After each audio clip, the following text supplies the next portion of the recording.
मुझे शक्ति दीजिए बाबा साहेब। क्यों भी ओवर एक्टिंग करता साला, ओवर एक्टिंग की औलाद। जय श्री राम मेरे सभी सनातनी भाइयों को, स्वागत है आपका एक और ब्रांड न्यू वीडियो के अंदर, जिधर मैं लेकर आ चुका हूं आपके लिए फिर से नया सा वीडियो। तो जल्दी से वीडियो को लाइक कर दो, और अभी तक आपने हमारे चैनल को सब्सक्राइब नहीं करा है तो भाई चैनल को सब्सक्राइब करके बेल का आइकन को दबा देना, और नीचे कमेंट बॉक्स के अंदर जय श्री राम का नारा जरूर लगा देना, क्योंकि वीडियो हम जय श्री राम के नारे से ही शुरुआत करेंगे। तो जल्दी से करते हैं वीडियो को स्टार्ट, बिना टाइम को वेस्ट करे, लेके प्रभु का नाम, जय जय श्री राम। कुछ दिन के लिए लोगों को लगा कि भारत हिल रहा है, लेकिन जब भी कोई बड़ा पेड़ गिरता है तो धरती थोड़ी हिलती है। देखिए हाँ किया है मगर ठीक है कोई मतलब धक्का मुक्की से हमें कुछ होता नहीं है। मगर ये एंट्रेंस है पार्लियामेंट हाउस की, और हमारा अधिकार है अंदर जाने का, और बीजेपी के जो मेंबर्स हैं वो हमें अंदर जाने से रोक रहे थे। शौक है बचपन से, मेरा बाप बदमाश था, मैं भी बदमाश ही हूँ जी। शौक है मुझे इस चीज का, बदमाशी का। खलनायक देखिए जी। How are you doing this sport?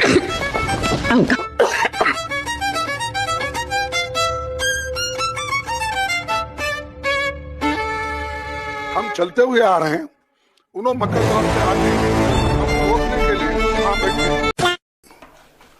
हमारे मीडिया के सभी, कांग्रेस पार्टी के मीडिया के सभी भाई, क्या बोला तूने? कांग्रेस पार्टी के मीडिया के सभी भाई, राज्यसभा में अमित शाह की बात पर किसी ने वॉकआउट नहीं किया। बाद में क्लिप कटवा कांग्रेसी 11 सेकंड का क्लिप दिखाकर नाचने लगे। राहुल गांधी ने नीली टी शर्ट पहन ली, प्रियंका गांधी ने नीला स्कार्फ ले लिया। जिस कांग्रेस ने इस समाज को टॉयलेट तक से वंचित रखा, जिसके नेताओं ने आरक्षण के विरोध में सदैव बोला है, वो आज नीली टी शर्ट पहन के आई। मतलब कांग्रेस यह मानती है कि SC/ST समाज के लोगों का बौद्धिक स्तर इतना नीचा है कि वो नीला रंग देखकर उन्हें अपना शुभचिंतक मान लेंगे। बस एक नीली टी शर्ट कांग्रेस को दलित अधिकारों का रक्षक बना देगी। सत्य यह है कि अंबेडकर को चुनाव में हरवाने के लिए नेहरू ने उनके ही सहयोगी नारायण काजरोलकर को तोड़ा और चुनाव लड़वाया। 15,000 मतों से हारने वाले अंबेडकर के बारे में नेहरू एडविना को पत्र लिखते हैं कि उसका मान मर्दन कर दिया। पार्टी ने NCERT की किताब में नेहरू द्वारा अंबेडकर को कोड़े मारने का कार्टून बच्चों को पढ़ाया। कांग्रेस ने नेहरू, इंदिरा, राजीव को भारत रत्न दिया, पर अंबेडकर को नकारा। क्यों? रंग खराब था, डिंपल नहीं थे, इन तीनों से कम शिक्षित थे। नरेंद्र मोदी ने अंबेडकर को लेकर जितना सकारात्मक कार्य किया, संभवतः अंबेडकर स्वयं ही उसे नकार देते। परंतु यदि तुलना ही करनी है कि किसने क्या किया है, तो भीम ऐप, उनसे जुड़े स्थलों को पंच तीर्थ बनाना, एकलव्य स्कूल, आरक्षित वर्ग के लिए विशेष उद्यमिता योजनाएं दी, SC/ST hub, NSKFDC, NSFDC, AYEL समेत दर्जनों योजनाएं केवल और केवल अंत्योदय पर ही आधारित। संसद के सेंट्रल हॉल में फोटो तक न रख पाई ये पार्टी। 15 जनपद को इग्नोर किया, 26 अलीपुर रोड की उपेक्षा की। इनके सलाहकार यह मानते रहे कि अंबेडकर का संविधान में कोई रोल था ही नहीं। वो आज नीली टी शर्ट में नौटंकी कर रहे। हम अंबेडकर के समर्थक या विरोधी हो सकते हैं, पर यह मानना कि कांग्रेस को भाजपा से अधिक चिंता है, अखंड मूर्खता है। बताइए, आपका चैनल का नाम है दूरदर्शन, बीजेपी चैनल तो नहीं है ना? कांग्रेस का नाम है कांग्रेस, वो क्लिप कटुआ क्यों बन रही है?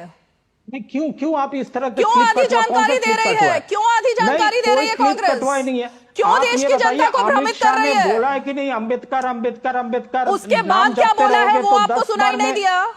उस वक्त क्या खड़गे जी नहीं थे हाउस में जब अमित शाह पूरी बात कर रहे थे? हिम्मत कैसा हुआ? आपकी हिम्मत कैसे हो रही है झुठलाने की सच्चाई को?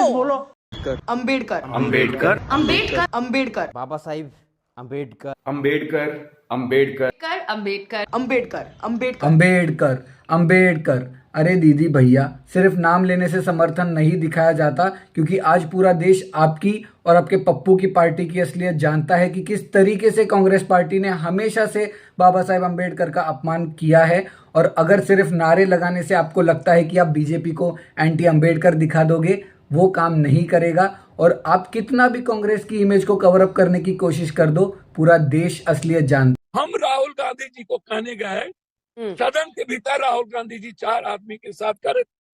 मैं दौड़ के राहुल जी को कहने गया कि राहुल जी आप अर्जेंट बाहर आए, क्योंकि स्थिति बेकाबू हो रहा है। आप दूसरे रास्ते से हम लोग को निकल जाना चाहिए। वहां बैठना पड़ा। मेरे सामने खड़गे जी को धक्का दिया गया, CPM के MP को गिरा दिया गया मेरे सामने। तब मुझे लगा कि ये प्रियंका गांधी जी को भी धक्का देंगे, ये उन्हें भी ना चोट लगा जाए, महिला सांसद को। तब हम वहां आगे आए और आगे आकर के मैंने उनको रोका कि भैया अब आप यहीं रहो, प्रियंका जी बैठ गई है, आगे मत बढ़ो। ये सब दोगलापन है, मैं तेरा दोगलापन उतारता हूँ। इन्होंने अंजना जी खुद ही बताया कि पहले दौड़ के राहुल जी के पास गए, फिर दौड़ के प्रियंका जी के पास गए।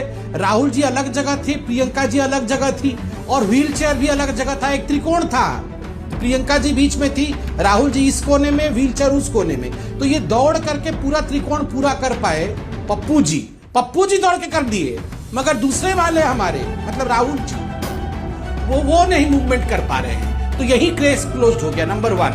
नंबर 2, इन्होंने कहा वीडियो कहाँ है, वीडियो चाहिए। आपको क्या लगता है कि वीडियो नहीं दिखाया जाएगा? आप देखिए कल परसों में एक वीडियो आएगा। भाजपा के अमित शाह ने बाबा साहब का अपमान किया है, इन भाजपाइयों को देश से भगाना होगा। इधर आइए जी, बोलिए क्या कह रहे हैं? भाजपा संविधान विरोधी है, बाबा साहब का अपमान किया है भाजपा वालों ने। अच्छा, बाबा साहब को पहली बार कानून मंत्री के पद से किसके वजह से इस्तीफा देना पड़ा था? नेहरू जी के वजह से। बाबा साहब 2 बार लोकसभा चुनाव हारे, किसके वजह से? नेहरू जी की वजह से। बाबा साहब को भारत रत्न किसने दिया? भाजपा समर्थित सरकार। तो आप लोगों ने क्या किया है? अम्बेडकर अम्बेडकर अम्बेडकर अम्बेडकर अम्बेडकर हरी नाम जपने से होगा? काम धाम कुछ नहीं किए, बगिए।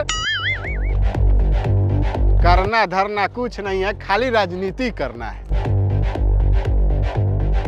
राहुल गांधी जी अपने हाथ में संविधान की किताब रखते हैं, लेकिन उनको ये पता नहीं है कि संविधान की किताब में पेज कितने होते हैं। जो डॉक्टर अंबेडकर का सपना पूरा करने की कोशिश कर रहे हैं, उनको संविधान विरोधी बोला जाता है। ऐसे तो अंबेडकर जी को भारत रत्न मिलना चाहिए था, लेकिन कांग्रेस ने नहीं मिलने दिया ना। ये बीजेपी ही है जो रिजर्वेशन के लिए लड़ रही है, बल्कि बीजेपी के टाइम में ही अंबेडकर जी से जुड़े हुए पंचतीर्थ का विकास हुआ है। अब ये बताइए, अगर बीजेपी संविधान विरोधी होती तो ये काम क्यों करती?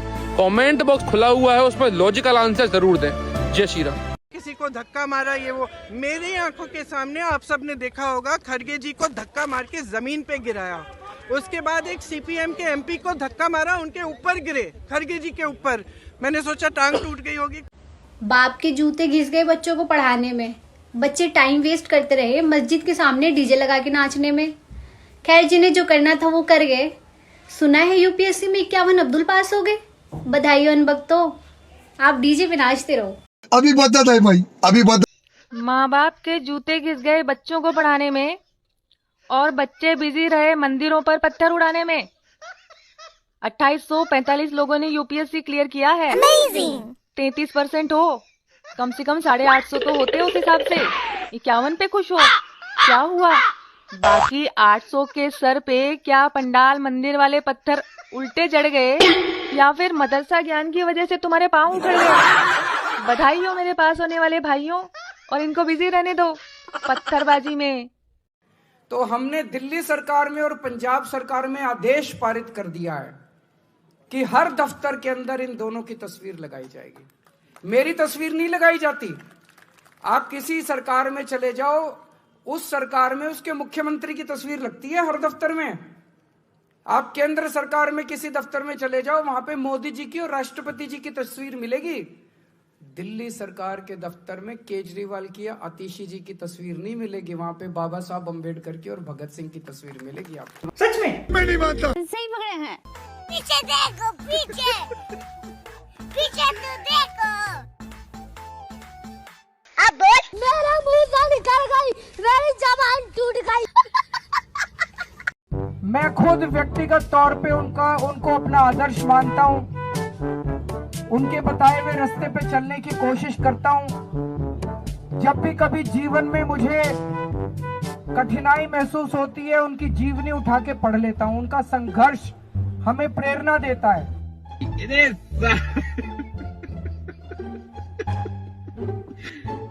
तारे पिछवाड़े में तो धो लिकट जाएगा, यदि बहन पाल रहे हो बेटा। इंफ्रास्ट्रक्चर में कोई कमी नहीं होने दी। जितना इंफ्रास्ट्रक्चर 70 साल में बना, उससे ज्यादा इंफ्रास्ट्रक्चर 9 साल में बनाया हमने। दिल्ली में 65 साल में 62 फ्लाईओवर बने थे, हमने 9 साल में 38 नए फ्लाईओवर बनाए हैं। हमने 9 साल में 10,000 किलोमीटर नई सड़कें हैं। मुझे लगता है वो चारों तरफ होर्डिंग लगे हुए हैं उनके कि विकास हुआ, विकास हुआ, विकास दिखता है। हमें तो नहीं दिखता, पता नहीं उनको कहाँ दिखता है विकास। अब मेन रोड पे आप निकल जाइए, रिंग रोड पे निकल जाइए तो फ्लाईओवर बने हुए दिखाई देते हैं। उनसे पूछो क्या विकास हुआ तो कहते हैं कि 10 साल में 65 फ्लाईओवर बनाए। क्या देश फ्लाईओवर से बनता है या देश इंसानों से बनता है? हमने 9 साल में 38 नए फ्लाईओवर बनाए हैं। क्या देश फ्लाईओवर से बनता है या देश इंसानों से बनता है? अरे बेटे, तुझे थकान नहीं लग रही क्या? यही फर्क है मोदी और राहुल गांधी में बॉस। अगर उनकी वजह से चोट ना भी लगी हो तो भी राहुल गांधी कम से कम बीजेपी के चोटिल सांसद का हाल तो पूछ लेते। कहने लगे मुझे धक्का दिए। और आप पीएम मोदी की ये तस्वीर देखिए, मैं आपको याद दिलाना चाहता हूं। ये पीएम मोदी का वो वीडियो है जब वो संसद में भाषण दे रहे थे और विपक्षी सांसद वेल में आकर उनकी सीट के सामने नॉन स्टॉप हंगामा कर रहे थे बॉस, नॉन स्टॉप। और इस उम्र में नरेंद्र मोदी बिना रुके बोले जा रहे थे। जब काफी देर तक सांसद नारेबाजी कर रहे थे तो पीएम मोदी ने उन हंगामा करने वाले सांसदों के लिए पानी मंगवाया और उनको पानी पिलवाया था कि पानी पी लीजिए, आपका गला सूख गया होगा इतना हंगामा करते करते। आप थक गए होंगे नारेबाजी करते करते। ये है प्रधानमंत्री नरेंद्र मोदी बॉस। वीडियो पसंद आए तो वीडियो को लाइक जरूर कर देना और यहाँ तक आपने वीडियो को देख लिया है तो चैनल को सब्सक्राइब भी जरूर कर देना। नीचे कमेंट बॉक्स के अंदर जय श्री राम का नारा जरूर लगा देना, क्योंकि गाइस यहाँ पे वीडियो की एंड पे हम लोग जय श्री राम के नारे से करते हैं। तो जल्दी से जाकर जय श्री राम लिख दो। नीचे इंस्टाग्राम के ऊपर मेरे को आप फॉलो भी कर सकते हो, जहाँ पे मैं ऐसे काफी क्लिप्स को अपलोड करते रहता हूँ। तो गाइस वहाँ पे भी फॉलो करना मत भूलना। और अगर आप हमें सपोर्ट करना चाहते तो ये रहेगा QR कोड, जिसको स्कैन कर आप मेरे को सपोर्ट भी कर सकते हो। तो फिर से मिलता हूँ नेक्स्ट वीडियो में। अभी के लिए बाय बाय दोस्तों।